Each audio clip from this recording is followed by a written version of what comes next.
Hi friends. నిన్న మా friend phone చేసి ముందు దాదాని పిలిచాడు. నేను ఆడికి వెళ్ళటం జరిగింది. ఇద్దరు తాగుతూ ఉండగా ఎప్పుడు డబ్బులు ఖర్చు పెట్టడు వాడు. అలాంటి వాడు ఈసారి డబ్బులు ఖర్చు పెట్టడానికి ముందు దారా అని 1000 రూపాయలు తీసుకొచ్చాడు.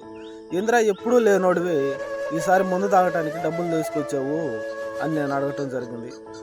దాని చేత అతను ఏం చెప్పడం జరిగిందంటే, మా భార్యకి బాగాలేదురా, 2 రోజుల నుంచి జ్వరము, ఏం చేయాలో అర్థం కాలేదు, తలకాయ నొప్పిగా ఉంది, 2-3 అడిగిన డబ్బులు కూడా ఇవ్వలేదా అని అనటం జరిగింది. ఒరే, నువ్వు పిచ్చోడువా ఇంకేమన్నారా? ఆలోచించాల్సిన విధానం నీకు అసలు తెలుసా తెలీదా అని నేను అడగటం జరిగింది. ఏమిరా అని వాడు అడగటం జరిగింది.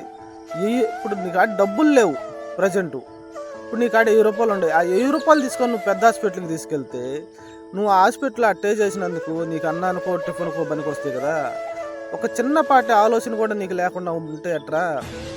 ప్రభావతి హాస్పిటల్కి తీసుకెళ్ళిపోయి నువ్వు 5000 ఖర్చు పెట్టే బదులు ప్రస్తుతానికి అక్కడికి తీసుకెళ్ళి ఒక 1000 రూపాయలు నీకు ఖర్చులు కొంటాయి. చిన్నపాటిగా ఆమెకి జ్వరం 2 రోజుల్లో తగ్గాల్సిన జ్వరం 1 వారం పట్టద్ది. అంత మించి ఇంకేమన్నా ఉందా?